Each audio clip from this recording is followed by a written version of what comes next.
Здравствуйте, дорогие друзья! Сегодня с нами в студии АЛЛАТРА ТВ уважаемый Игорь Михайлович Данилов. Здравствуйте. Игорь Михайлович, духовный путь человека, он редко бывает гладким. И он, конечно же, полон и взлетов, и падений. Кому-то с трудом даются даже первые шаги, потому что есть недопонимание. Кто-то вообще идет сугубо путем внешних действий. А кто-то в противоположную сторону. Кто-то в противоположную сторону. А кто-то доходит до середины пути, останавливается, потому что просто не знает, как ему двигаться дальше. Но самая, наверное, распространенная и большая досада, когда, казалось бы, твой корабль плывет к духовным берегам, и вдруг он садится на мель обычной бытовой жизни с житейскими хлопотами, с порой непростыми взаимоотношениями между родными, близкими, коллегами. И тогда у людей возникает вопрос. А чаще всего с самим собой. Самим собой. Все это уже вторично. Домашние, коллеги, друзья — все вторично. Когда внутри нет покоя, то нет и во внешнем. Все, друзья мои, начинается с самих себя. А то все отговорки. Вот кто-то виноват, меня дома не понимают, меня на работе не понимают, еще что-то. Вот я стремлюсь к духовному просветлению, а меня воспринимают как фанатика религиозного или как сектанта. Это отговорки. Не важно, кто о вас думает и что думает. Важно, как вы себя воспринимаете. Вот с этого все начинается. Разве не так? Тоже такой момент интересный, который наблюдается. Дело в том, что когда человек находится наедине с собой, скажем, в молитве или в духовной практике, то ему легче дается вот этот путь, легче дается открыться и… На момент, пока он сам с собой и находится в молитве.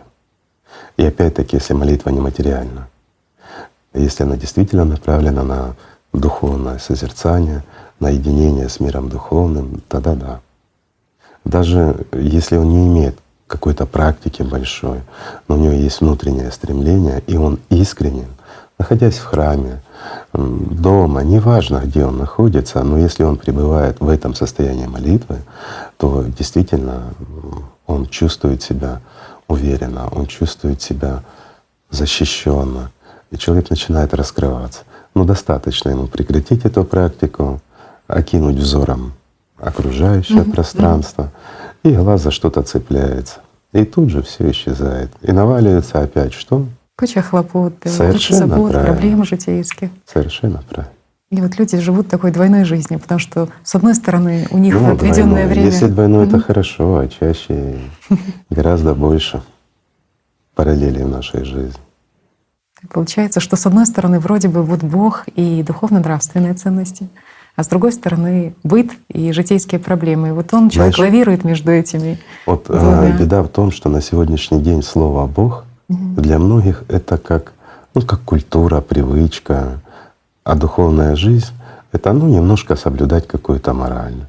Но в то же время оставаться таким мощным потребителем, эгоистом, зацикленным на своих проблемах и жаждущим, чтобы его все любили. Многие ведь в религию идут для того, чтобы их любили, чтобы хотя бы Бог их любил. То есть они не учатся любить, они ищут тех, кто бы их любил. И в религии стремятся к тому, чтобы их любили. А ведь в духовных практиках или на духовном пути первое, что человек должен научиться, это любить. Человек должен научиться любить, а не искать тех, кто будет любить его. И уж тем более не желать и не ждать, когда Бог полюбит его. Если ты не любишь Бога, как же Он будет любить тебя? Все очень просто. И действительно получается, что молитва — это и есть тот первый толчок любви, то первое зернышко, которое сажается. Нет, молитва — это уже действие. Молитва, духовная практика — это все уже определенное действие. А первый толчок — это когда человек заглядывает в себя и чувствует, что не все так, как его учили в школе, в садике, дома, неважно. Все не настолько оно материально. Человек чувствует, что есть что-то большее, то, что невозможно выразить словами. И это есть первый толчок, первый шаг. А потом он уже ищет, как реализоваться в религии, в каком-то, скажем, духовном саморазвитии или еще о чем-то. Интересно, что тоже говорится о том, что любая молитва, в принципе, она и нужна для того, чтобы достичь вот этого состояния чистоты, за которым наступает Не созерцание. любая. Мгм. Нет. Если мы берем современные религии, то очень много магических молитв. Именно молитвы, которые направлены на магическое действие, своего рода как заклинание на потребительство. Ну, это же действительно так. И, к сожалению, это было давным-давно вложено во многие религии. И это не те, скажем, практики, которые ведут к Богу. И многие их знают. Когда есть стремление к материальному, забывая или, скажем так, отодвигая в сторону духовное развитие, духовное спасение, человек произносит вот эту, я бы не сказал, что это молитва, это заклинание больше, магическую формулу, скажем так, или мантру какую-то материальную для приобретения чего-то материального. Хотя все пророки, которые приходили сюда, они говорили, нельзя заниматься магией. И они же говорили, не просите у Бога ничего, кроме духовного спасения. Это самая высшая ценность. Это единственное, куда мы должны тратить свое внимание. И вот это духовное спасение, любовь Божия — это единственное, что мы можем просить. Но в то же время, если мы не научимся любить Бога, если мы не будем стремиться к Нему всей душой и разумом своим, да, то есть на первых порах, опять-таки, почему и говорили разумом своим, что даже разум мы должны заставлять стремиться к миру духовному, то есть держать его в рамках духовных ограничений, морали, нравственности и всего остального. Ну, тогда проще и легче. Тогда действительно путь открывается. А если у нас, знаешь, как сиюминутно, сейчас хочу, молюсь, чего-то прошу, магичу, там выпрашиваю какие-то материальные блага, а завтра я погружен вообще в быт, материю, а потом раз в недельку вспомнил, сходил в храм, поставил свечку, причастился, там сказал, покаялся, знаешь, как оно ж в современных. Грешен. Во всем так списком всем зачитали, от убийства до воровства, и во всем ты грешен. Ты еще тоже сталкиваешься с тем, что люди часто говорят о том, что нужно повышать вот эти внутренние вибрации души, но потом понимаешь, для чего это делается. Они говорят, потому что в какой-то момент быстро реализовываются какие-то желания. И реально, когда ты смотришь на людей, которые идут по духовному пути, действительно наступает такой момент, что вдруг неожиданно складываться начинают события, исполняться. То даже о чем желания, мечтал когда-то. когда-то, да. А ведь когда человек идет по духовному пути, у него единственное стремление и мечты — это как раз к духовному просвещению. А материально — это само собой разумеющееся, это не означает, что человек перестает, скажем, существовать в трехмерности. Нет, существует прекрасно, и работа, и быт, и друзья, и все на свете. Скажем так, ничего никуда не девается. Но оно перестает быть доминирующим в самом человеке. Почему? Потому что основная цель и то, куда он тратит большую часть внимания, это духовное просвещение. И вот здесь идут уловки. То есть в этот момент человек не стремится и не мечтает о материальном. Если что-то надо, зарабатывать, покупает. Скажем, обычная жизнь, простая математика, скажем. Но те мечты, которые были когда-то, они начинают реализовываться. Это часто и густо. Почему? Потому что человек начинает в этот момент, когда, допустим, он хотел, не имеет значения, должность какую-то, здесь ему предлагается, какие-то материальные блага, он их начинает получать. И в этот момент у него всплывает мысль. Вот видишь, ты стал на духовное, ты стал сильнее духовно, да? И вот тебе то, что ты когда-то хотел, оно тебе все дается. И человек сворачивает в сторону магии. Это как раз говорит о том, почему так наполнены многие религии магией. Потому что все в конечном счете сводится вот к такому вот явлению. А почему это происходит, тоже вот интересный вопрос. Как бы оно фантастически ни звучало, но если человек действительно становится на духовный путь серьезно, без баловства и предательства Бога, то дьявол пытается его соблазнить. А соблазнить пытается чем? Старыми шаблонами. Он реализовывает его мечту, ту, которая у него была еще до того, как он стал на духовный путь. Ведь князь мира сего, он владеет всем. Поэтому ему я имею в виду владеет всем в этой трехмерности. И вся материя, она его. От должности, от здоровья до материальных благ. Ну ведь не составит труда, скажем, даже взять кого-то и сделать царем над всеми царями, потому что он верховный царь. Все ему принадлежит. Но сбить человека с духовного пути — это значит, ну, скажем так, позаботиться о своем будущем. Почему? Потому что для него всякий, кто ушел к Богу, это его затраты, скажем так. Поражение дьявола, да? Ну, конечно, да. А он не хочет терять свое, поэтому он как раз считает всех нас своими рабами, ну и своим имуществом, своей доходной частью. Поэтому он заботится о своих, так сказать, ликвидах. Тоже относительно вот этих уловок, этой духовной брани, которую ведет дьявол с человеком, тоже, в частности, в христианстве говорится о том, что на первом этапе, конечно же, дьявол останавливает людей, потому что говорит, что духовный путь очень сложен, и ты даже туда не выдвигайся. И вот действительно Но замечено. это же диалог головы. Он дает, скажем так, эмоции, это ощущение, подбрасывает эмоцию пустоты, негодования, какой-то раздражительности, злости или наоборот апатии, да? И тут же мысли вкладывают, что духовный путь не для тебя, ты никто и ничто. А я вам, друзья, так скажу: если дьявол строит козни, значит вы чего-то стоите, значит есть за что бороться, значит не все у вас потеряно. А когда дается все легко и просто, ну значит вы его уже достали, он просто хочет вас вытолкнуть. И такое бывает. Когда люди становятся на духовный путь настолько сильно и в служении своем столько козней строят там самому сатане, что ему проще избавиться от этого человека, чем бороться с ним. Потому что он уже и не человек вовсе, а гораздо высшее существо. Тогда и дьявол над ним бессилен.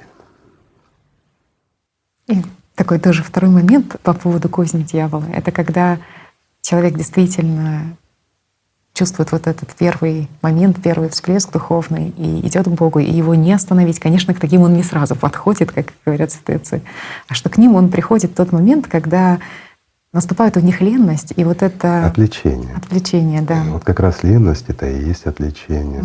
Когда, ну, такое, знаешь, материальное состояние такое вот наступает, когда человек чем-то увлекся, ну, в быту, неважно, на работе, и вот все свое внимание начинает вкладывать в какую-то цель, забывая о внутреннем. И вот здесь приходит сатана в простых вещах. А ну достаточно войти и все. Где-то эмоция пошла, где-то на кого-то уже обиделся, где-то кто-то не так посмотрел, что-то недоплатили, ну какая-то несправедливость. Вот, кстати, на несправедливости тоже часто ловят, подбрасывают такие мысли, что есть вот несправедливость по отношению ко мне, да, а всегда ж я — это выше всего. И как только я начала возвеличиваться, значит, ты уже попал.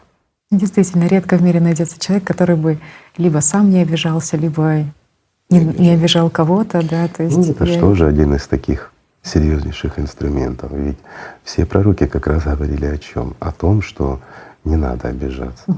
Как бы тебя кто-то не хотел обидеть, не обижайся, прощай все. А еще лучше вообще не воспринимай. Если тебя кто-то стремится обидеть, то значит ты этого стоишь. И не в плохом смысле, а в хорошем.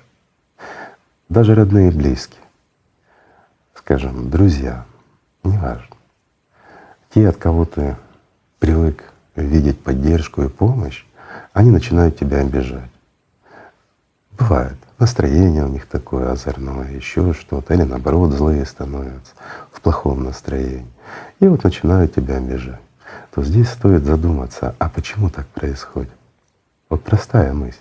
Если ты допустил обиду, ну, значит, ты проиграл эту шахматную партию. И как раз гроссмейстер сатана нагрузил тебя камнями, и будешь ты ходить с этим рюкзаком с камнями долго-долго, пока избавишься.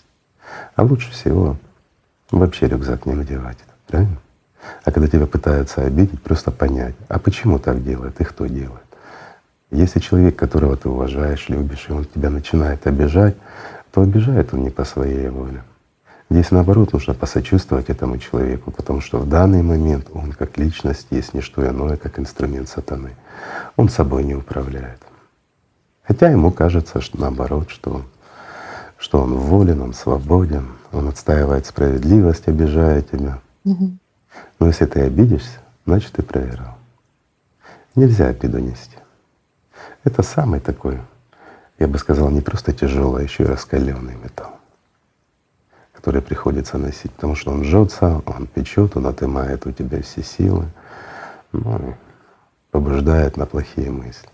Оно ж одно за другое цепляется, и чем дальше, тем больше. Подбивает на месть, еще на что-то, на зло. А если ты носишь в себе зло, то кто ты? Разве ты хороший? Простой вопрос. Получается, не такое уж и смиренное чувство, такое безобидное. Если в тебе есть зло, то есть ли в тебе Бог? Есть ли в тебе любовь Божья? Конечно, нет, если в тебе доминирует зло. А обида — это тоже зло. То же самое. Это яд, который разрушает и убивает. Правильно? Да. Вот такая еще тоже жизненная ситуация, ведь в большинстве своем люди как бы обиженные, скажем, внешней жизнью, людьми, часто там обида тянется и с детства у многих людей, они идут за утешением к Богу. И вот здесь в Библии находятся слова о том, что когда ты становишься на молитву, то ты должен прощать, потому что если ты не простишь, то и Бог тебя не примет, не прощает. Ну это и вот правильно. это шок для людей. Как так? Вроде бы как же он может быть так жесток? Я же прав, там, Ну, мне подожди. незаконно нанесли там эту боль.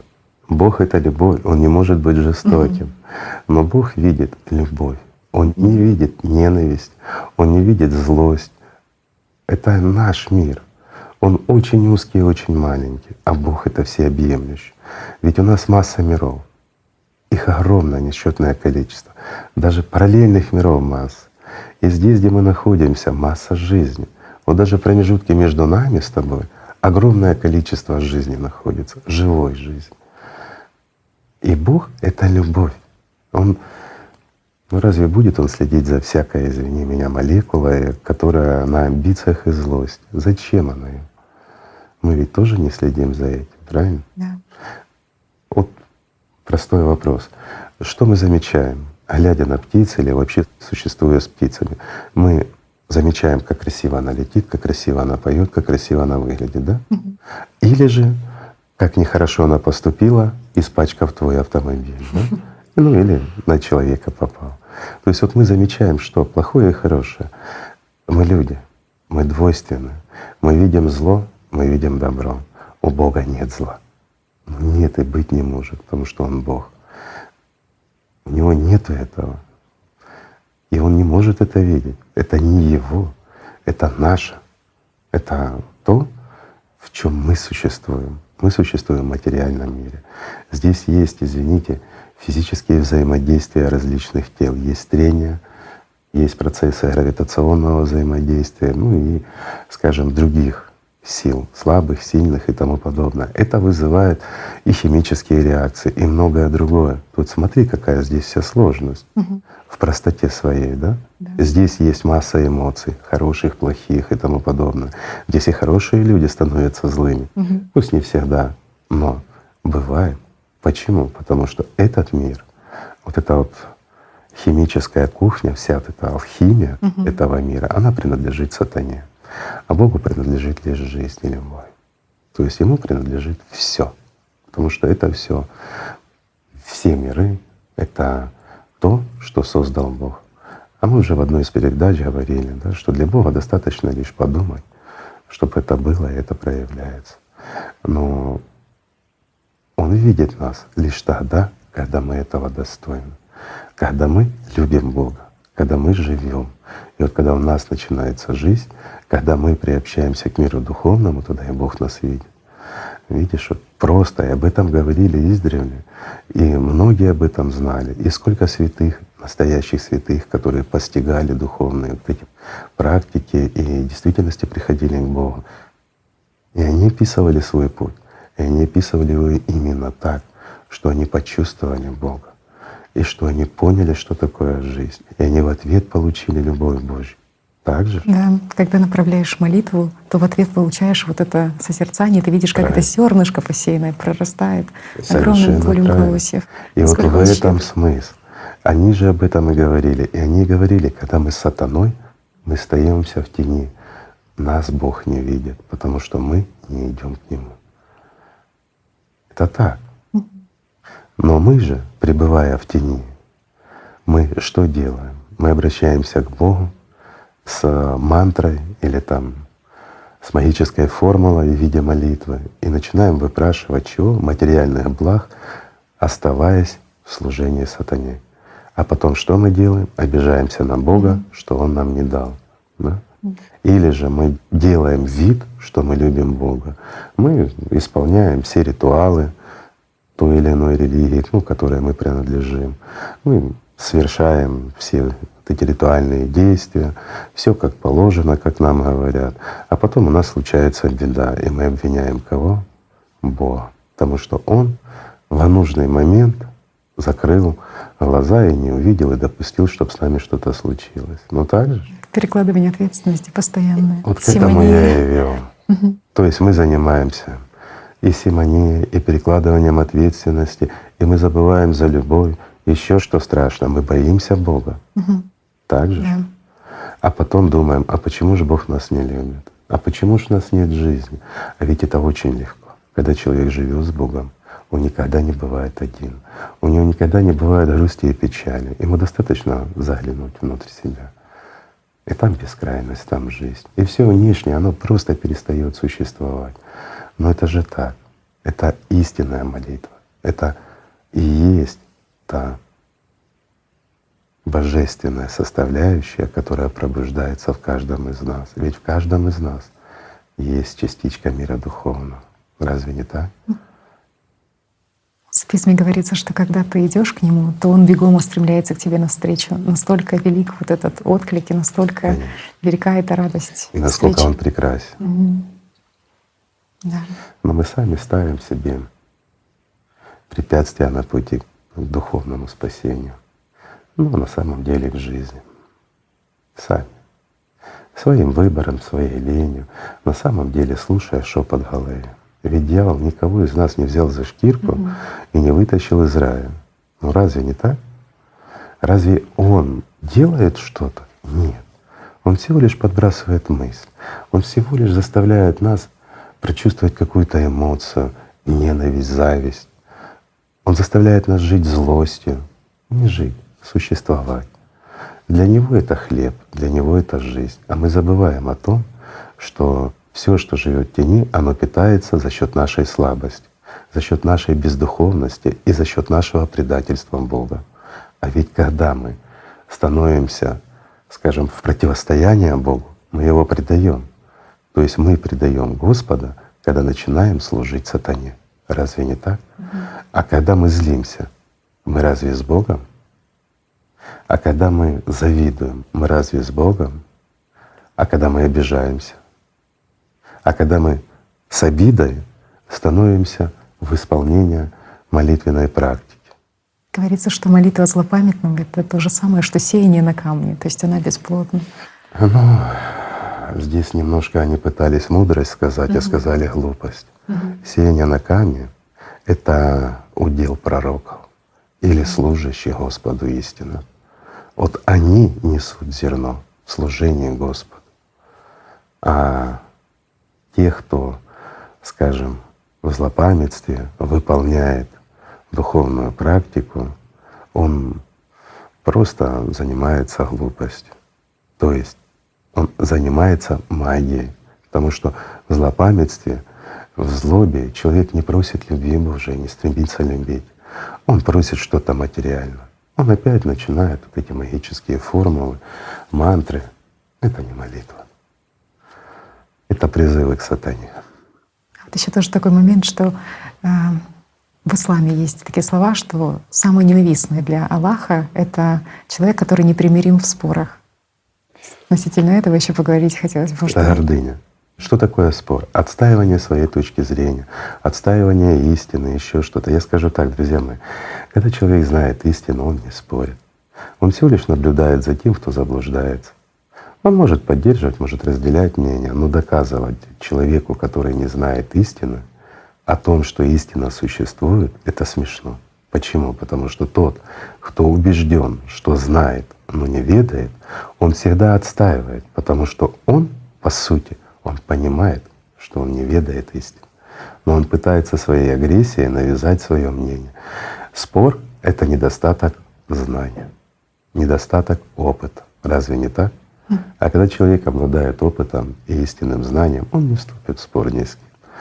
Поэтому как раз и говорится так, что спорящие ненавистны, да, для Аллаха. Да, правильно. Почему? Потому что в споре побеждает один — сатана. Хотя многие думают, что в споре рождается истина, и что они пытаются разобраться, так ли это на самом деле или не так. Спор и диалог — вещи разные. Когда мы пытаемся разобраться, где есть истина, мы сопоставляем, сравниваем, мы на равных, у нас нет эмоций отрицания друг к другу, у нас нет гордыни и возвышения друг над другом. А весь спор и суть спора заключается, когда спорят два «я». То есть всякое «я» пытается возвыситься над другим. Ну, это, знаете, качели дьявола. То есть он одного поднимет, потом другого, а на самом деле оба платят ему дань, а дань платят жизнью своей. Это хлопо и смешно. Ну, скажем, Бог их просто не видит.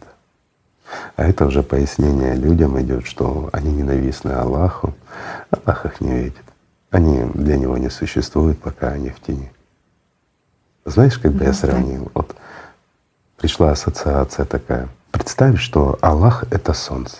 Ведь раньше Ра, да, это называли солнце. Ну, это ассоциативно было. И вот солнце, оно светит прямыми лучами и видит все, что на солнце. Но есть тень, то, что спрятано от солнца. И вот все, что в тени, оно скрыто от лика Аллаха. Класс. То есть это просто и легко. Будь на солнце, будь перед Аллахом, люби Его всем сердцем, и Он будет тебя видеть.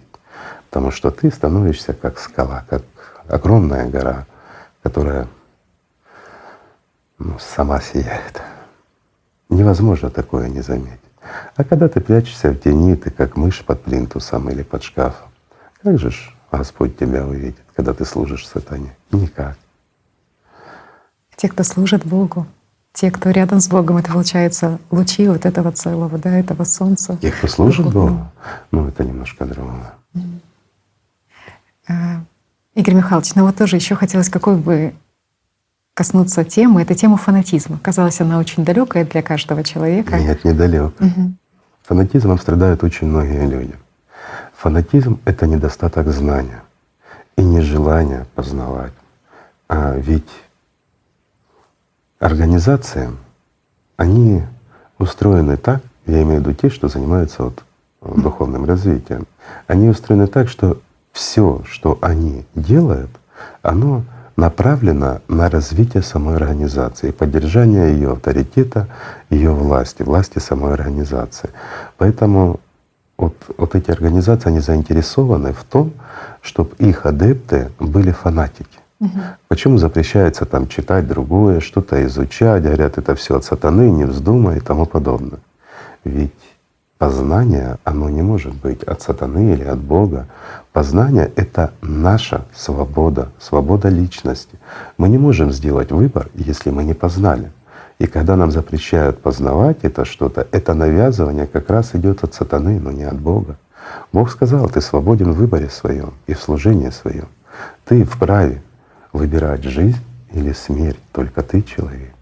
Поэтому любые знания, они тебе открыты, и ты можешь это изучать, и ты должен это изучать. А как же? А когда запрет идет, это уже явная рука дьявола. Но тогда человек становится фанатиком. Вот тебе, допустим, определенная литература, вот тебе план действий, руководство к жизни, все остальное ты должен отметать. И вот тогда ты спасешься. То есть дают очень простую легкую формулу. Тебе достаточно соблюдать определенные правила, которые тебе сказали. Ну, к примеру, там определенная одежда, определенная прическа, определенное поведение. Ну, скажем, и в быту, и в доме, и в отношении данной религиозной организации. И все. И тебе рай обеспечен. То есть, понимаешь, в чем дело? Внешними действиями они закрывают путь к Господу, потому что путь к Господу лежит только через сердце твое. Ну, имеется в виду через душу. То есть через внутреннее. Они закрывают это все, закрывают внешним действием и навязывают, что все остальное должно отрицаться. И человек становится фанатичен. Фанатичен почему? Потому что внутри он пуст, и он это знает. И вот это самый большой парадокс. Человек внутренне знает и понимает, что он не нашел Господа, что в нем нет силы. Вот силы любви самой нет. Но в нем есть определенный набор действий. И он понимает, что если он вот так будет действовать, ведь ему сказали, но он забывает, что ему сказали люди, а не пророки. Не посланники Господа сказали быть таким, а люди, которые от их имени это говорят. И человек просто убежден и выбрав себе легкий путь, который как бы должен ему гарантировать и обеспечить нормальное существование потом, или там контрамарку в рай, билетик такой на пропуск, то он как раз и становится вот этим фанатиком, отстаивая вот эти заблуждения. И это очень удобные люди для организации. А в духовном плане, ты мне извини, скажем так, всякий, кто действительно занимался духовным развитием, он расширял свой кругозор. И по другим религиям, и по всему остальному. И вот сколько святых, которые действительно приходили к Богу через духовное познание, это обычные люди. А в конечном счете они приходили к пониманию, что Бог один. Такой универсальной формуле, да? И все пророки от Него. И говорили они одну и ту же истину. И с одной и той же целью приходили. Приходили не к какому-то избранному народу, а ко всем. И говорили со всеми людьми. И они приходили к простому пониманию, что Бог — это любовь. А все остальное — это происки сатаны и его рабов. Вернее, происки сатаны через деяния его рабов. Так будет правильно. Ведь мы же, находясь в рабстве у сатаны, мы это же все и делаем.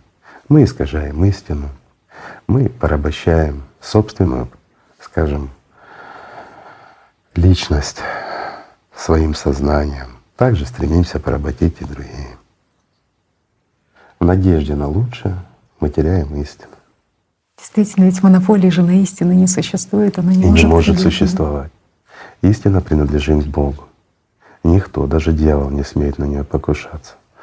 Но тем не менее ее коверкают, ее искажают. Люди есть люди. Так что фанатизм — это крайне опасная штука. Она не ведет к Богу. Фанатизм он ведет как раз в ад. Это действительно. Всегда наполнен ненавистью, да? Да. Если мы глянем на фанатиков, то в них доминирует зло, в них доминирует ненависть, у них нет любви. Нетерпимость, да, к ближнему. Вот многие замечали, я приведу простой пример.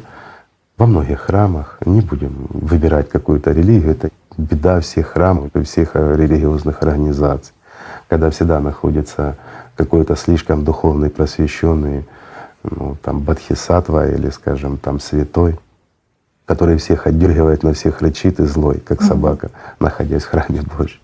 Кто не сталкивался с такими людьми? Порядки наводит. Порядки наводит, точно.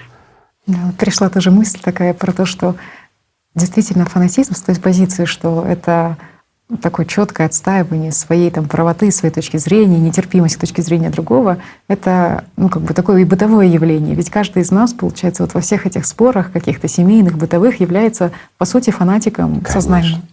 То есть мы остаемся манипулируемы сатаной.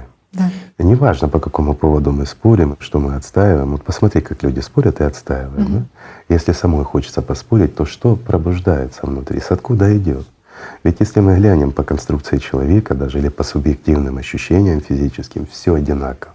Где зарождается, как оно движется по телу. Просто люди, понимаешь, вот я скажу так, людей отучили смотреть, людей приучили слушать, а разница огромная. Когда человек смотрит в себя, когда он наблюдает за теми процессами, которые происходят, как она в нем загорается, это злость или ненависть, или это стремление поспорить, как происходят вот эти волны энергетические, какого они окраса. Ведь все в этом мире есть не что иное, как цифра, краска. Правильно? И опять-таки мы приходим к чему? К тем же вибрациям. Все происходит так. Вот просто, элементарно. Как только начинает тебя одолевать какая-то эмоция, посмотри, с откуда она идет и что она тебе даст. То есть в данном случае необходимо смотреть на причины и следствия. Даже если следствия нет, но есть причина. У тебя зародилось желание поспорить, что-то доказать. Неважно, чего это касается, рецепта, приготовления какого-то блюда или духовный аспект, да? Неважно, все одинаково. Но ты пытаешься отстоять свое. В тебе вскипает что? Вот вопрос вскипает. В тебе происходит химическая реакция, которая опять-таки с перераспределением определенной энергии, но также и ты втягиваешься в этот процесс, и ты уже становишься зависим от этого процесса. Почему очень сложно выйти из спора? Потому что доминация эгоизма. Разве не так? Да. Особо накал приобретают дебаты, когда рядом еще и зрители есть. О, если зрители есть, то тем более, ведь тебе есть перед кем. Опять-таки что? Эгоизм, гордыня и все составляющие как раз человеческой никчемности. Заразить другого. Или я бы сказал так, все отличительные знаки раба сатаны. Ведь из наблюдений тоже, когда собеседник отстаивает какую-то точку зрения, у тебя автоматически ты прям отслеживаешь, как рождаются желания занять абсолютно противоположную точку зрения. Конечно. Знаете, как в физике. Даже если знаешь, что квантовая заведомо неправ. запутанность. Там плюс, тут А резко тут сразу минус. минус проявляется. А как же? И Потому что это материальные частички, так и люди, они материальны. Как только происходит взаимосвязь, а взаимосвязь — это, извините, не только любовь или какое-то желание или стремление к чему-то. Это также ненависть, это также сопротивление, это также, ну, скажем так, как говорят, спортивный азарт выиграть у кого-то, да? То есть противостояние такое. Ведь это все составляющие одного и того же блюда, блюда сатаны, которым мы являемся. Мы, человечество, есть его кухня. Вот тоже еще хотелось бы поговорить про благодарность, потому что про благодарность что говорят? Вот в частности в суфизме говорят, что это первый шаг такой к Богу. А в христианстве я тоже встретила интересные слова, что благодарение имеется Бога и за себя, и обязательно за ближнего, оно отрывает человека от земли и делает из А за людей ближнего ангелов. это уже добавлено, извини меня, благодарение Господа за ближнего, это есть элемент магии. И добавлен он уже был как раз самими вот этими религиозными организациями. Смотри, как происходят тонкие подмены. И ведь почему я назвал гроссмейстером этого мира сатану? Потому что он очень умный. Он существует миллиарды лет, и он видел многих и видел все. Поэтому функция этой программы такова, чтобы вводить в заблуждение нас. Почему? Если мы недостойны, и если мы идем на это, значит мы не имеем права войти в мир духовный. Мы слабы, мы незрелы, и мы недостойны быть частью мира духовного. Вот я отвлекусь немножко и просто постараюсь пояснить. Представьте, есть вот, давай скажем, на камнях, да? Вот драгоценные камни определенной чистоты. Вот наивысшая чистота бриллианта. Это одна сторона. А есть бриллианты. Ну, они с краплениями, с грязью, и цена резко падает. Почему? Потому что не с краплениями. Могут они сопоставляться уже в цене или еще в чем? Не могут. Да? А есть стекло. Оно что же похоже на бриллиант? Да. Но оно ничего не стоит. Разница понятна? Да. Так и здесь. То есть достойнейшие, чистейшие и твердейшие, они достойны войти в мир духовный. А те, кто с краплением желаний, грязи, эгоизма, ну как можно таких пустить в мир духовный? Они ведь не будут равные среди равных. Да. Или стеклянная поделка, да. Или просто подделка, симония, да, который блестит как бриллиант, а на самом деле кифа стеклянный. Так же? Так вот, в чем заключается вот эта подмена, когда человек благодарит Господа за себя и обязательно вкрапление еще и за другого. Понимаешь? То есть естественно, что человек должен благодарить Господа — это естественно. Это посыл любви, благодарности, особенно когда он чувствует ответ или когда происходят в нем положительные перемены, духовно положительные. Когда он начинает чувствовать эту свободу, когда уходят из него вот эти тени, когда он становится, ну, скажем так, как тот же бриллиант на солнце, насыщаясь этим светом, да, и он способен освещать кого-то.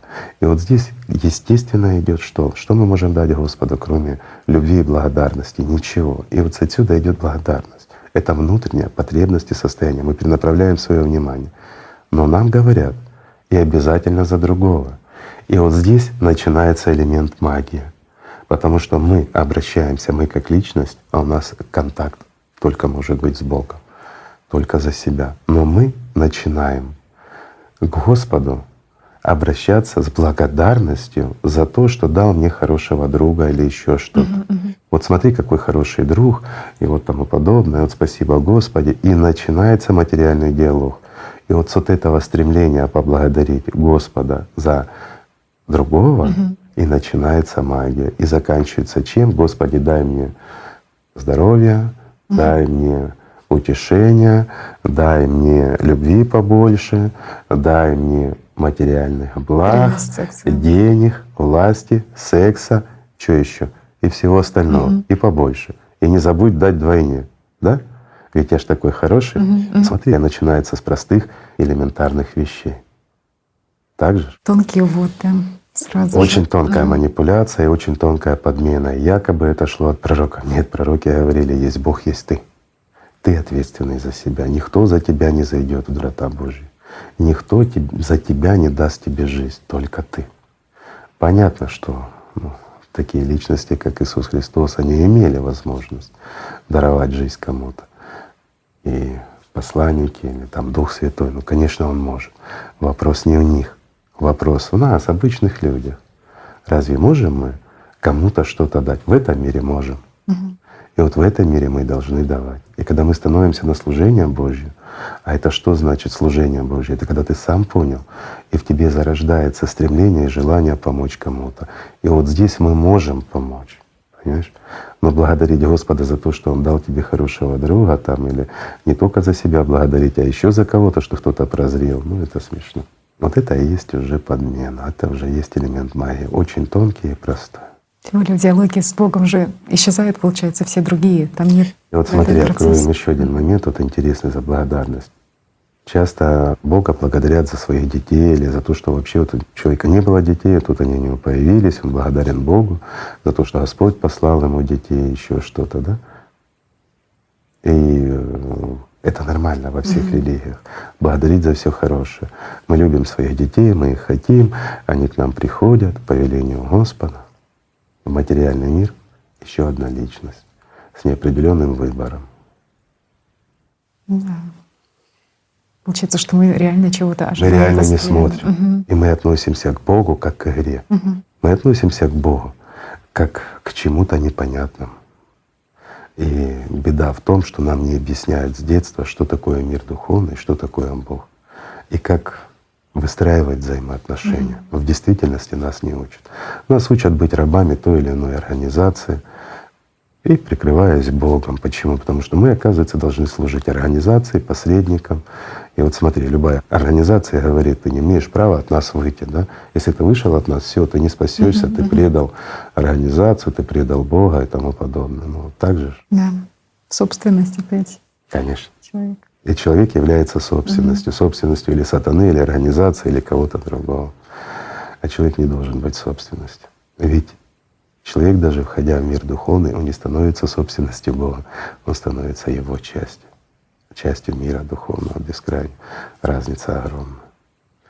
У суфиев есть понимание, это оно сохранилось еще. И вот когда они рассказывают, или я в тебе, или ты во мне, вот эти вот. Вы тоже говорите о том, что истина не принадлежит религиям, что она есть во всех религиях. Конечно. И действительно, вот так, если поразмыслить, то получается, что все составляющие, которые нужны для спасения, они находятся вне, скажем так, религиозного контекста. Та же душа, да, есть у каждого Я человека. проще скажу, какой религии принадлежит душа? Вот, друзья мои, простой вопрос вам задам. Какой религии принадлежит Бог? Бог один для всех. Так же? Любовь Какой Божья. религии принадлежит истина? Истина, она одна. Она не может принадлежать кому-то или чему-то, будь то организация или кто-то. Бог один, и Он наш Бог. Истина, она одна, ниспосланная Господом нам. Так же? И душа наша, она принадлежит только Богу. Она нам не принадлежит. Это чтобы понимать. Для того, чтобы она стала нам принадлежать, мы должны стать частью мира духовного, и нам, как личности, надо очень много потрудиться. Нам надо перешагнуть через сатану, нам надо победить себя и научиться любить Господа. И вот тогда у нас есть шанс, что душа станет нашей. И не мы спасаем душу, мы спасаем себя. С душой ничего не может случиться. Она часть мира духовного. И она и есть та дверь, через которую мы можем войти к Господу. Опять-таки, и дверь эта для всех одна. И это все нас должно объединять. Но мы ни в коем случае не говорим, что религия — это плохо или еще что-то. Религия — это традиции, религия — это своды законов, это жизнь миллионов людей, это наша история. Ничего плохого нет, даже в сатане, если мы не являемся его рабами, и если он не управляет нами. Разве не так? Действительно, есть такое выражение, что двери ада закрываются изнутри, что мы сами… Только так. Мы сами открываем двери рая, и мы сами же открываем двери ада. И это право нам даровано самим Господом Богом. И вот главное помнить об этом. Если тебе становится вот тоскливо, плохо или все печально, то глянь, какая дверь в тебе открыта. Просто закрой ее и открой другую. И живи, и будь счастлив. Разве не так? Да. Да, мы зацепили с тобой как раз пласт обычной человеческой жизни, о которой можно говорить до бесконечности. Но самое главное и самое простое — это просто любить Бога. Любить и уважать друг друга. И тогда все становится простым, ясным и понятным. Когда мы действительно преданы Господу Богу, когда мы действительно Его любим, нам ничего не мешает жить.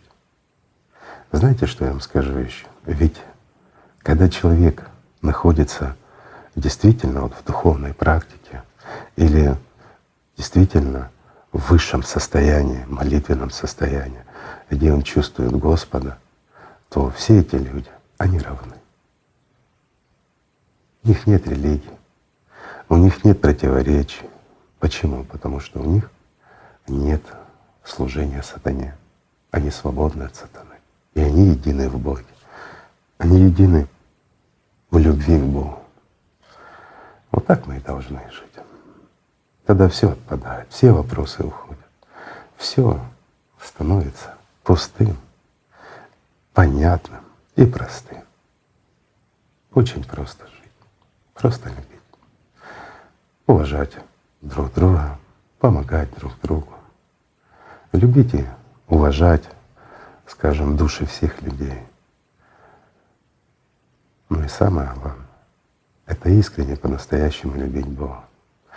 И не держать в себе зла. Не носить этот рюкзак с теми грехами, как говорят, которые туда закладывает нам сатана. Ведь это наше право — нести рюкзак или не нести. На самом деле мы не рабы сатаны. Нет. В каждом из нас есть ангел. И вот важно дать ему свободу, освободить его из пут сатаны. А инструмент один — любовь Божья и преданность Богу. И просто любить друг друга. Спасибо, друзья, что были с нами. Давайте просто любить друг друга и любить Бога нашего. И все будет хорошо. Спасибо. Спасибо. Спасибо.